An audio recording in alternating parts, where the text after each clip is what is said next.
Welcome to The Debate. I'm your host Sana Makbool with you once again at PTV World, bringing you different stories from around the world and giving you an informed and of course different perspectives on the same story so that you'll be able to decide on what exactly is the opinion that you want to form. We want to be able to bring you perspectives from all the different angles and of course include expert opinion so that it's not just us who are saying it and you don't have to take our word for it, but actually be able to understand what it is that is going on both within Pakistan and outside in the world as well. Our first topic in today's show is regarding the S-400 defense missile air systems that have the delivery of whom have started to India. This is of course a deal between India and Russia that was established back in 2018. The delivery of the first defense missile system has begun. The first unit is expected to be completed and delivered in the country by the end of this year. This of course puts India at the risk of sanctions by the United States.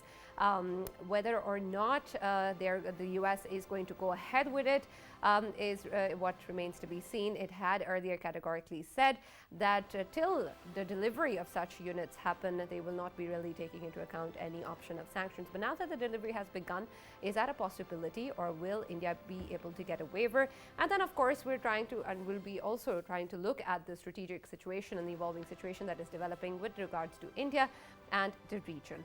Moving on, we will also be taking a look at within Pakistan what is going on at the domestic front.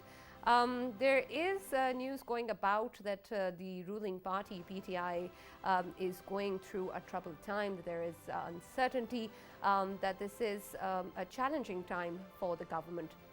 We're going to take a look at this in depth, try to figure out exactly if that is exactly true or not, what really are the concerns and the possibilities and the options for the government and the opposition. Is this just talk that is being done by the opposition parties? Are the issues exaggerated? What exactly does the parliament, the powers of the parliament hold?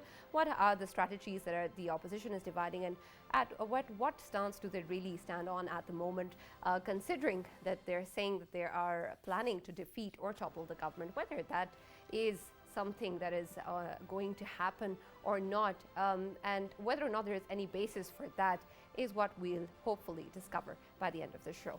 So for the discussion on these two topics, of course, we always have with us Mr. Farrukh Patafi and Mr. Raja Faisal with their expert opinions. Thank you very much for joining once again.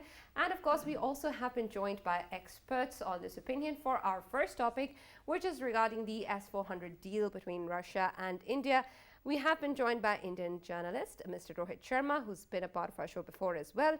And we've also been joined by international security analyst Mr. Fahad Masood. Thank you very much, gentlemen, for being with us on the show. Thank you. We will start with you, Farrukh. Considering the fact that we have this particular deal, we've seen that before in 2018. We have discussed at length the kind of situation that India, the Modi regime is working both internally and then of course its relations in the region as well. Considering the important dynamic that the US-India relationship holds, does this particular deal put a question mark or add some shakiness at the ground on which the US-India relationship holds? Right. Thank you very much for this opportunity. I was actually thinking that you are going to open with our geopolitical analyst who is sitting right beside us, but I don't have any problem with opening. Regarding India, remember there are 2 or 3 very important things that you have to know and you have to remember. India has a procurement addiction. India has been higgledy-piggledy obtaining a lot of systems. When it comes to aeroplanes as well, you have seen how a Rafale deal and whatever went on while it was being procured or it was established was actually covered up by the CAG report. That is very important report, but they actually covered it because an Ambani but other was involved. India has been procuring these weapons and keeps on doing it without any understanding of how it is going to play out in the long run.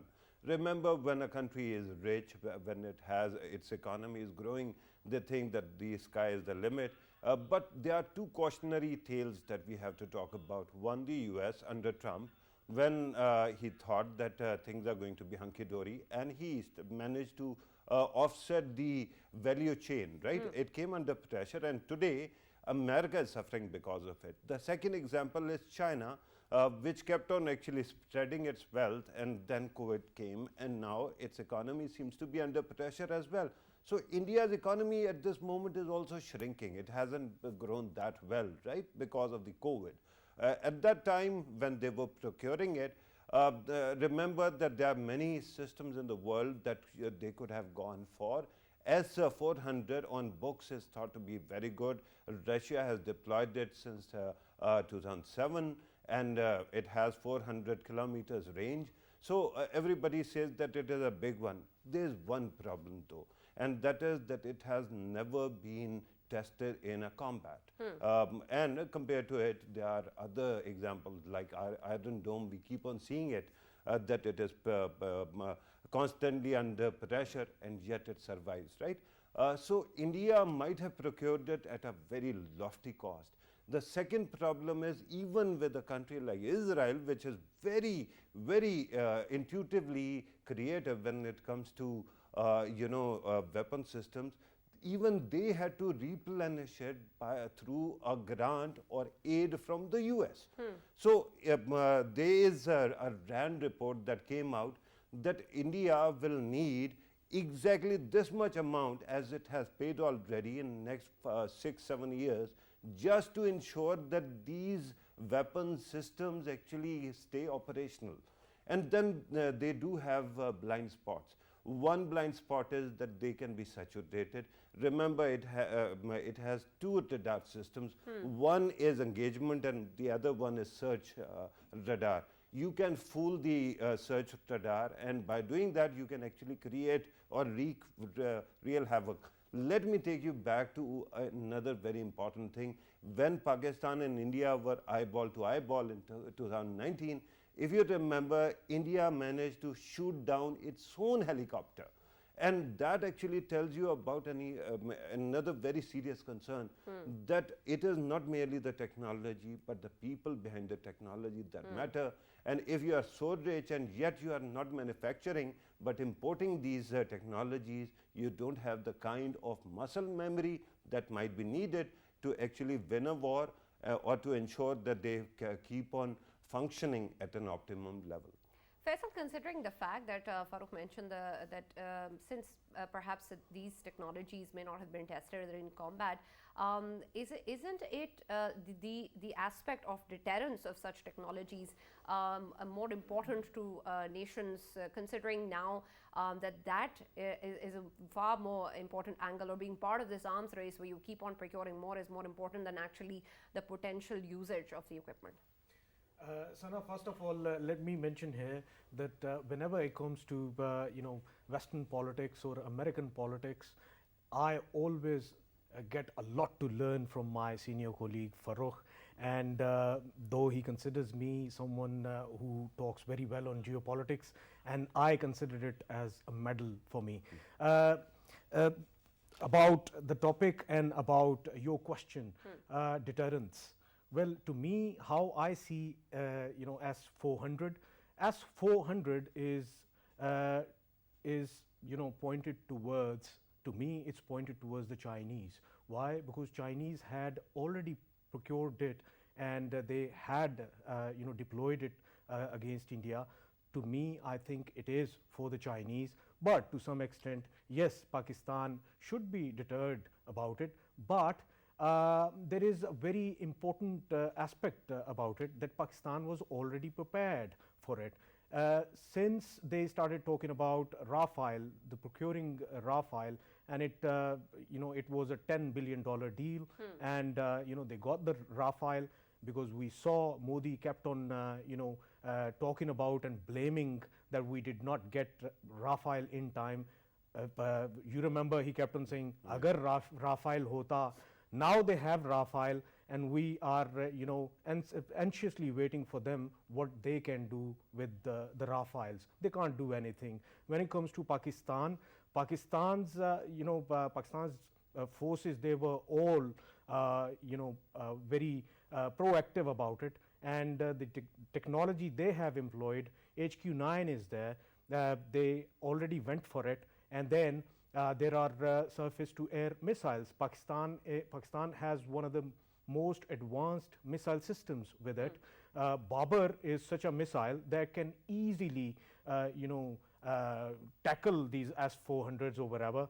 It would be astonishing for everyone to know that Babar has a capacity of going towards the enemy with a very low altitude that can't be even figured out by S-400. So we are all safe. We don't need to be worried about it. Why? Because the things India was thinking about, we have been thinking about, Pakistan has been thinking about it way back. And if we look at preparedness of India about its indigenous Teja, that has started flying now, and I think it's time that we should hail India that after 30 years of constant hard work, they have managed to brought Teja in the skies. And if we look at the other things, it's all about Western countries creating fears for India, so that India keeps on buying their arms, and this is what is going on. And India, as my worthy colleague has mentioned earlier, that its economy, yes, it is $1 trillion economy, and they have a sort of capacity to buy all these, but at the same time, India is facing so many troubles, Indian people are facing so many troubles, but their hegemonic stance towards neighboring countries is making them buy all of these unnecessary weapons. All right, let's bring in our guests in the discussion as well. We have been joined by Rohit Sharma, an Indian journalist, and Fahad Masood, who's an international security analyst. Thank you for joining us on the show, gentlemen. Thank you, Bing.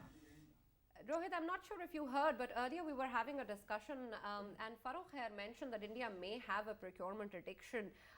Is that so, considering the fact that whatever's going on within India as well, and considering Indian economy, are these decisions, deals such as the S-400 with the Russians, something that the Indian side can afford? Frankly speaking, a $3 trillion economy, and you're saying that India cannot afford this particular S-400. Now, firstly, I'll back to the gentleman's comment. India has a procurement addiction.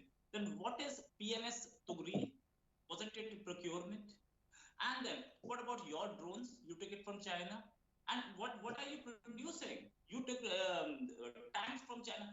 You're procuring everything. Right? And now you're trying to compare yourself with India, a $3 trillion economy and $287 billion economy. It's a big difference. It's 10 times bigger. Now, coming back to the point, fact is, we have procured it. The reason being, we have threat on two sides, right? And the gentleman said that Indian economy is shrinking. You know how much business was done in this Diwali season? It was 1.25 lakh crore rupees. If you take it in literal terms, and no conversion is required between Pakistani rupee and Indian rupee, it comes to 1/8 of Pakistani budget, right? That was the money spent by Indians on Diwali only, and if you convert it, it becomes double, more than double. So don't go to that Indian economy is at the moment out of recession. Frankly speaking, 1,25,000 crore rupees is a big deal. Now, coming to it, we have threat on our sides, and if you're procuring this particular S-400 was $5.4 billion, and we have just now said okay to 30 Predator drones. That's $3 billion, right? So if we are spending it for our security, there's nothing wrong. And the countries who sell these weapons, we have to buy weapons. Even Russia buys weapons. Even America buys weapons. Why? Because you can't produce everything. one country will produce one thing which is very good, and the other country will produce another thing. Maybe it may be submarines, it may be ships, it may be aircrafts, it may be radars, it may be missiles. America buys Israeli radars. Barak missile is the best. Why should we produce our own when we produced BrahMos, that is the best missile in this segment, and people are buying. Even Russia, of course, that's a joint venture with Russia. Other countries are buying it. So we can't produce the best in every segment. We have to procure to get the best. So there's nothing wrong, and this is for our security, right? It is not an attack weapon. It is a defense. Anything coming from the side of Pakistan or China will be intercepted. It won't attack. For attack, we have Agni, Prithvi. We have enough of weapons. We don't need that. We bought it just for our defense, nothing else. Right, Rohit, considering your response earlier, let me just clarify that no comparisons were made as you were mentioning. And besides that, we were not just talking about in terms of the monetary values, but of course there are other costs to pay as well. We understand that such procurements also puts India at risk with relations with the United States. And it also seems that a lot of this is being done to appease relations with different countries and not just limited in terms of getting or diversifying the military portfolio of the country. Mr. Fahd Masood, considering the fact that we have seen that this, of course, puts India at risk under CAATSA of whether or not the US decides to put sanctions on India with regards to this deal with Russia. I understand that India has tried to diversify its military portfolio or get into deals with the US as well to ensure that perhaps they get a waiver from this. But does this not also puts a question mark on the relationship between India and the US? Well, question marks aside, one important aspect that I believe is of grave consequences, where do we take it from here? The Indian side going into a buying spree with the Americans and initially, and now the Russians with the S-400, directly indicate that there is a regional arms race that is afloat. What is of consequence for India is to remember that we as a nation and a country fell down the rabbit hole and were forced into a Pressler amendment in which there was once again that waiver thing that came into place. And as soon as we as a country were deemed useless by USA, those waivers went away. So they're treading a very challenging line right now, a very thin line, as I may say. Overall, taking into account what the S-400 has capability and competency, yes, it is a defensive weapon. Yes, it is very competent. Yes, it has got capability to look trans-frontier across the width of Pakistan. That's its pluses. But as mentioned before, measures, thought process, threat perception was brought into play long time back once this deal was coming through, or in 2018 plus minus. How do we negate this SAM system, or surface to attack missile system?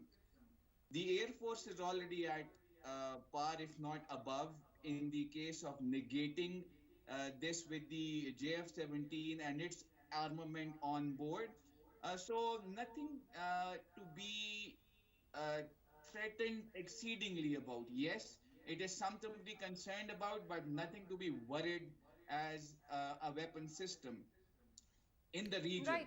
What we need right now, a few words, is peace, stability, so that the common man grows. The national security paradigm of any country relates to not its armed forces, but the weakest link. And the weakest link for all of us, both on the economic and the political side, is the poor man who is there. We need to ensure that he is able to get a decent meal, is able to generate value for society and not the other way around. So national security, as I mentioned before, is more or has more to it than meets the eye. Absolutely. Faisal, considering whether or not India is going to get a waiver from the US. Does this mean that irrespective of the US's decision in this regard, the relationship between India and the US is going to go ahead unfaltered with regards to China, and that is only subject to change considering India's responses? Sana, to me, I think there won't be any issues in that regard. I think India was portraying and is still portraying, and in future it would turn out to be the front line for the Americans against China, and there is no doubt about it. And to me, I think there won't be any sanctions put against them. And there is another reason behind it, because Indians, they saw that coming, so that's why they went for 30 Sea Guardian Predators that they are buying from the Americans. And my friend Rohit, he did a video on this yesterday, and obviously you can ask him about it as well, that very soon they will be buying 30 Sea Guardian Predators.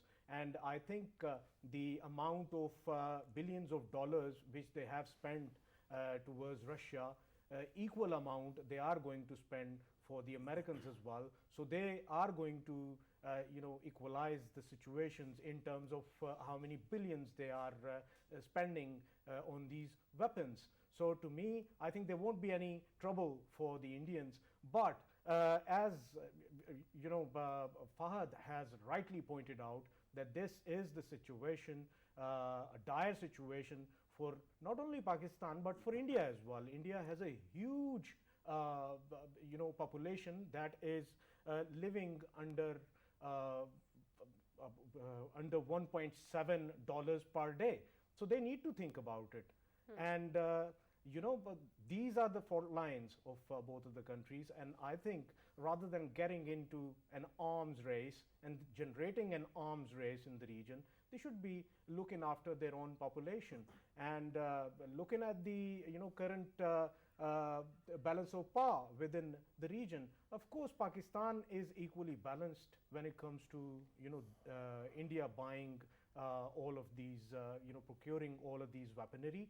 And when it comes to China versus India, everyone knows that they have their indigenous productions. They have their own domestic production when it comes to defense. To me, I think India will lose, in the longer run, because they are not relying on their own production, domestic production. They don't have that. But when it comes to China, they have their own.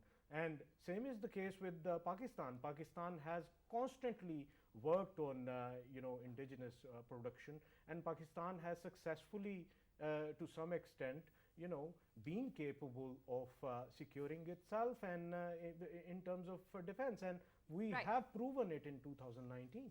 Right, Rohit, considering this fact and the situation regarding different countries and India's decisions with various of them, do you think that India is just deciding or playing at the hands of what different countries would like from the Modi regime or the government? The kind of decisions that it's making at the foreign policy level, is there only because they need to avoid certain circumstances? First of all, thank you for making me sit right in front of Raja Faisal, a very good friend of mine. And we look like the same. There's another gentleman who is also having the same hairstyle, so three of us. Now, coming back to the point, Modi government, it's not international relations and defense relations is not a matter of Modi government. It's a matter of every government, international relations and defense strategy, defense our defense relations, they do not change. So when it comes to what Raja Faisal has said is that China is our biggest enemy. 3 days earlier, our Chief of Defense Staff, Bipin Rawat, said it. China is enemy number one.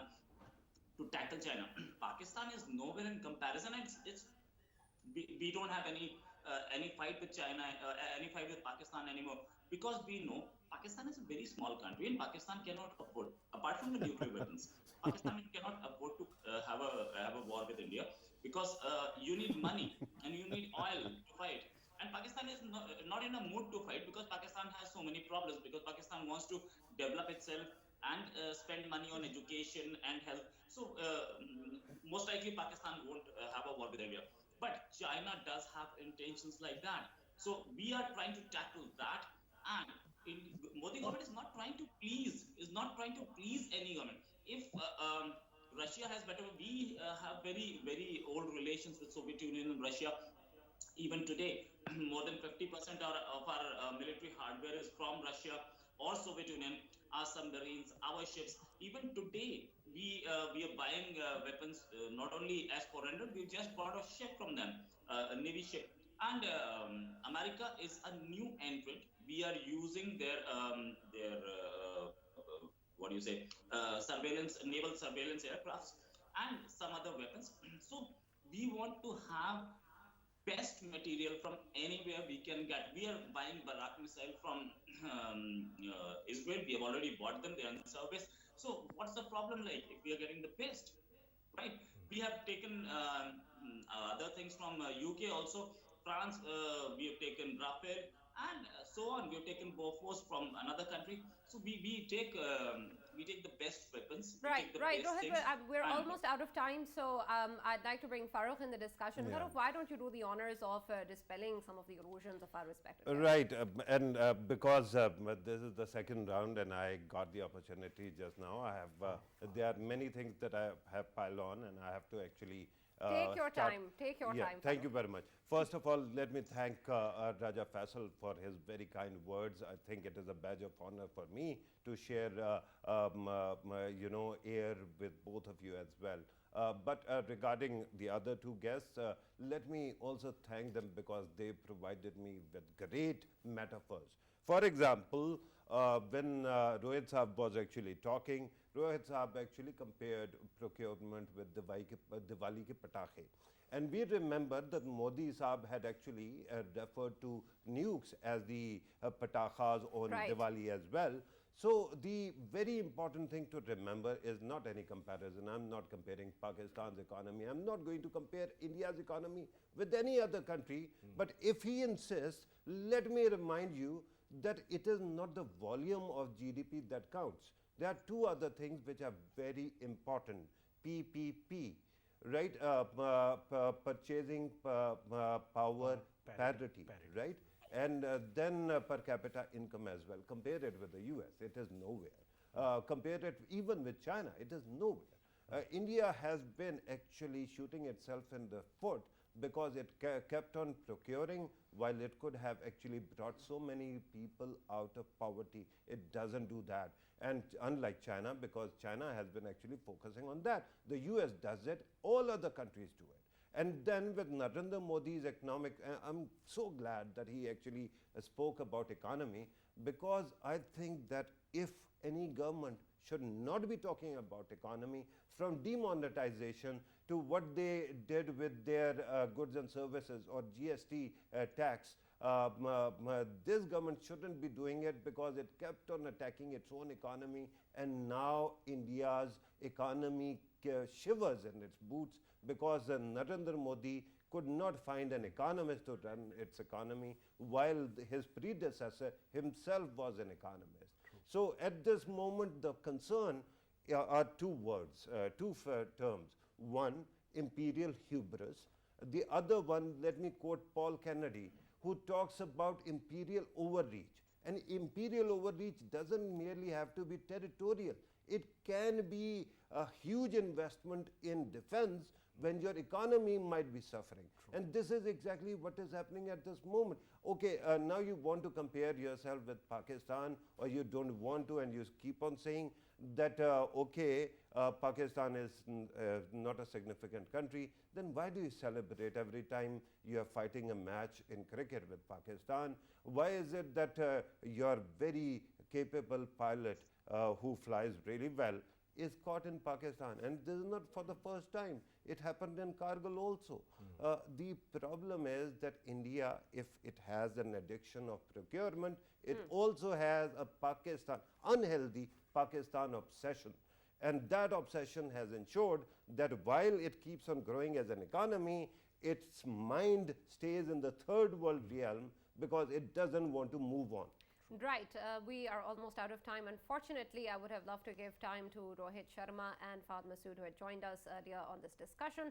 But two of our respected guests on the other topic have also joined us, which is, of course, the opposition stance and what has been going on in the recent days regarding many different bills in the Parliament and the expected joint session tomorrow. What sort of uncertainty is there in the future? What do we see as a way forward, and what sort of options does the government and the opposition have? We will be discussing all of these issues in detail. We have been joined by President Pildad, Ahmed Bilal Mehboob, and we've also been joined by former Secretary, ECP Kanwar Dilshad. We will establish contacts with both of them and help them join the discussion. Meanwhile, we will be discussing, of course, the situation regarding the opposition stance in the recent days. Faisal, we have discussed this at length in our show as well. We are expecting the joint session to be held tomorrow. We've seen that the government has tried to bring the opposition on the table as well to also address the reservations of the allies within PTI as well, who had reservations regarding many different bills, especially the EVMs as well. Considering all this and the talk that has been going on regarding PTI being in dangerous waters, do you think that the government or in the coming months, the situation in the country can be unstable? Sanab, to me, I think the biggest fears for the government were the TLP.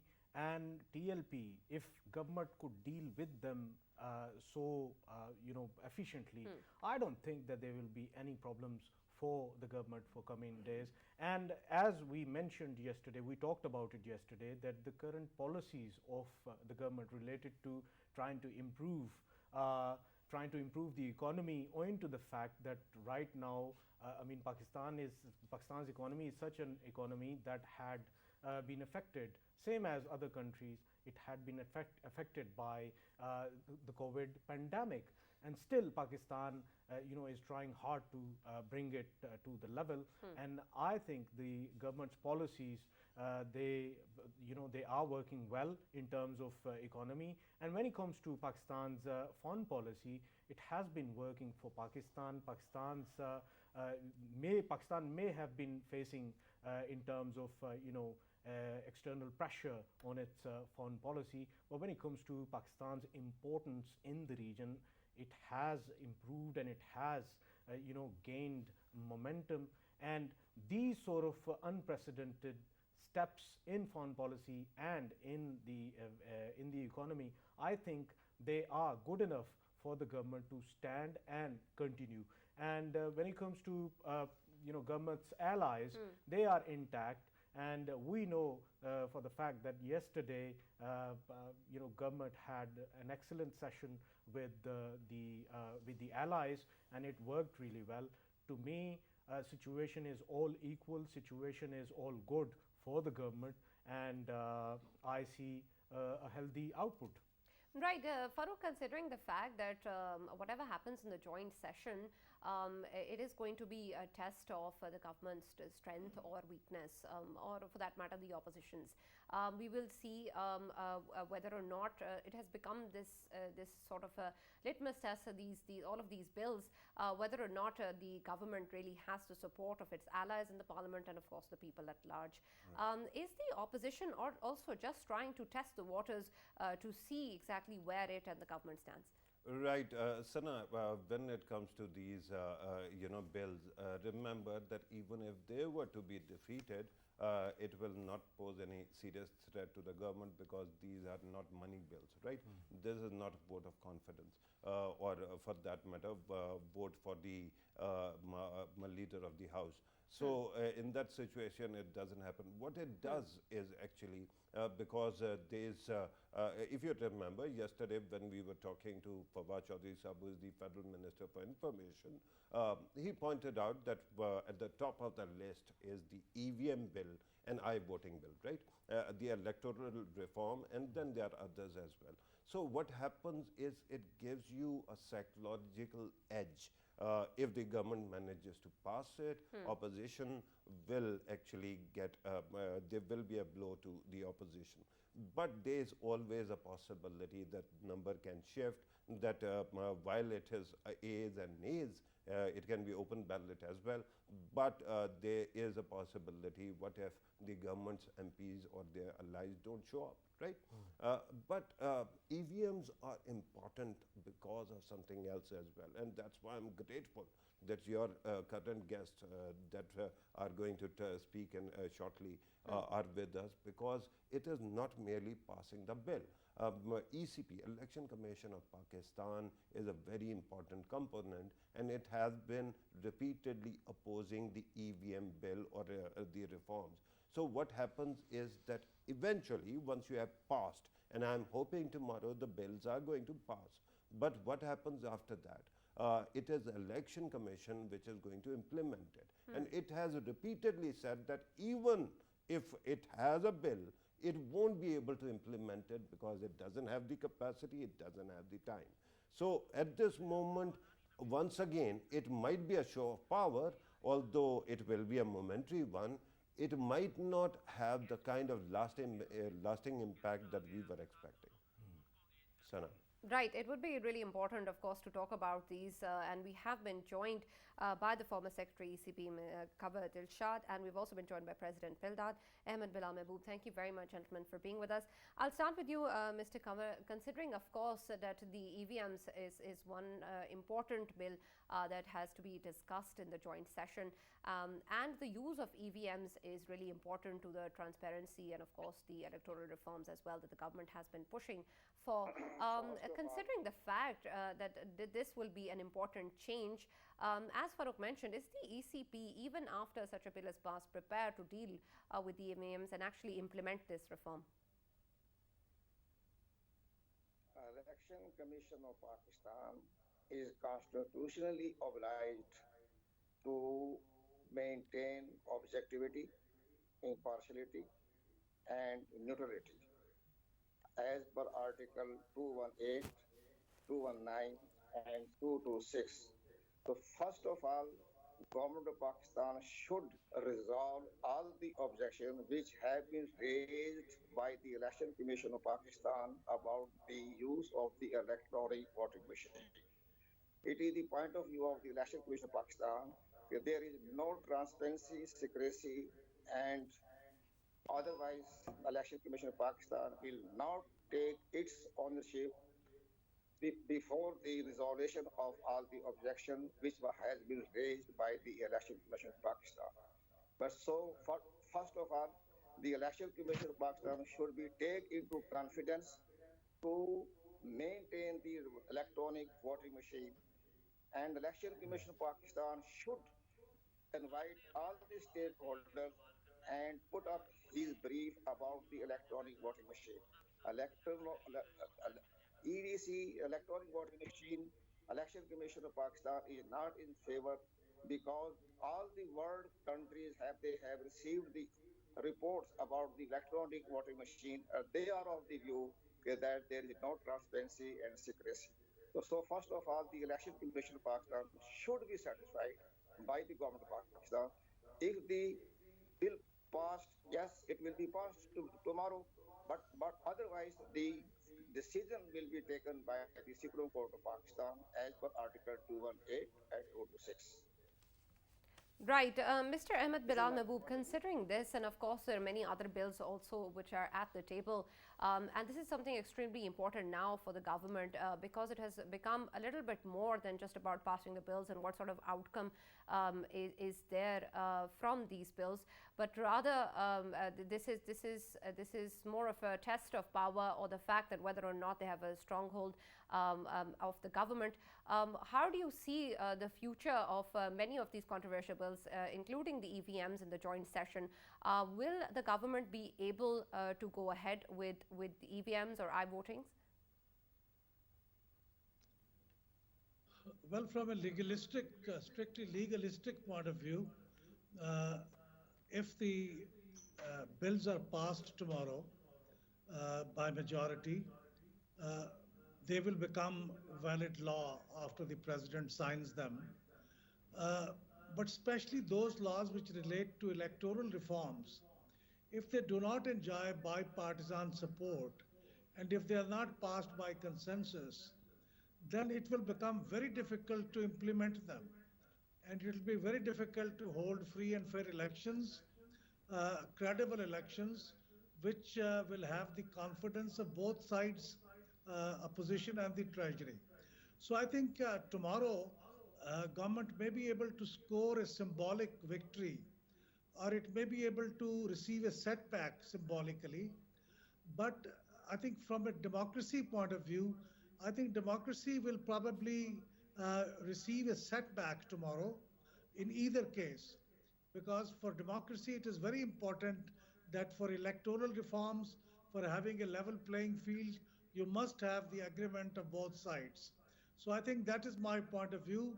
And secondly, especially from the standpoint of electronic voting machines and internet voting machines, internet voting, there are serious reservations of not only election commission but also technical experts about the practicality, about the implementability of the technology successfully, and there may be a lot of concerns.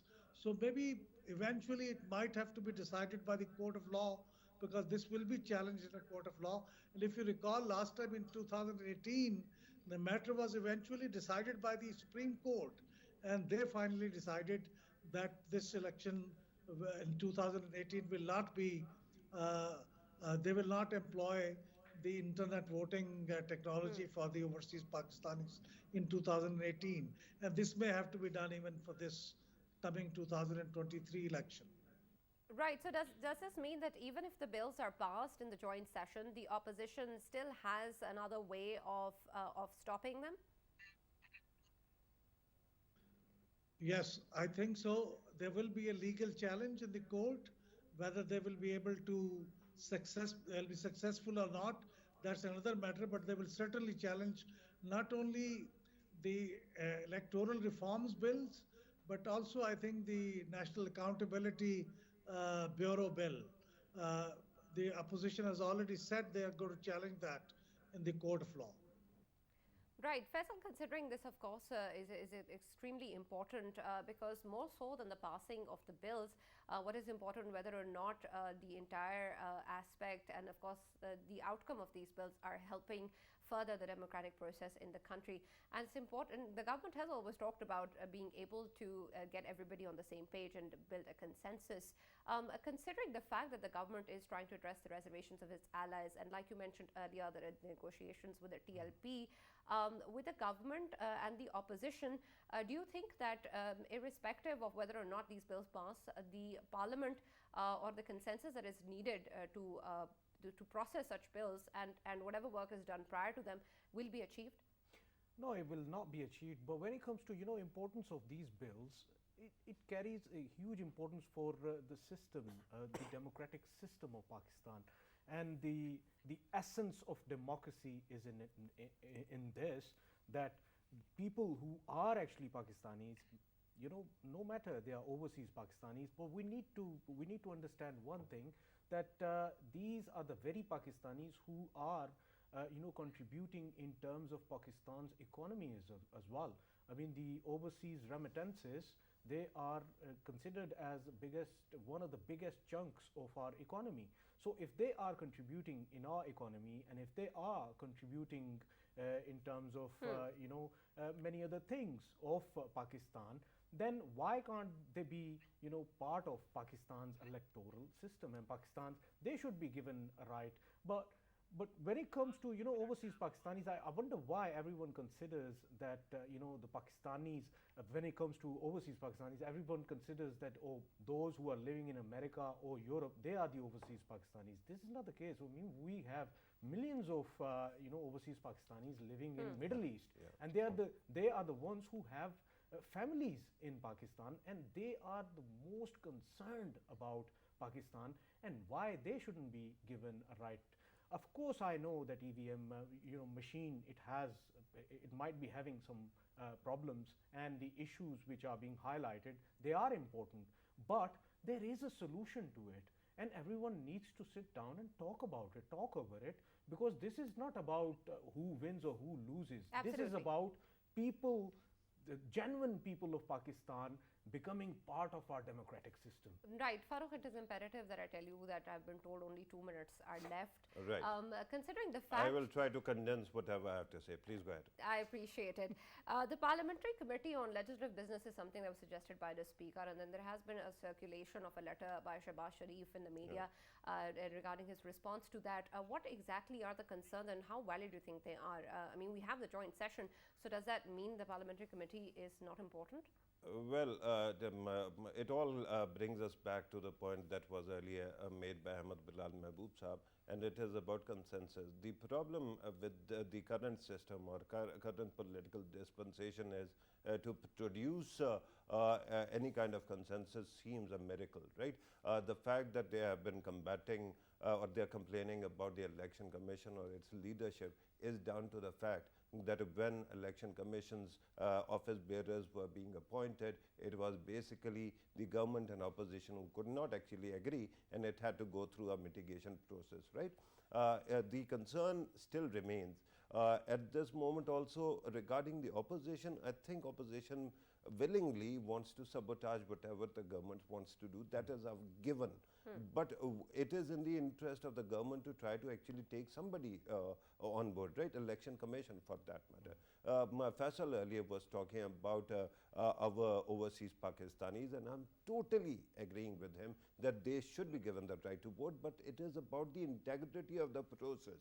For example, voting through internet is such a vulnerable thing that given that you don't have any peer-to-peer connection or you don't have the kind of modalities that are needed to allow them to vote, that it can become compromised.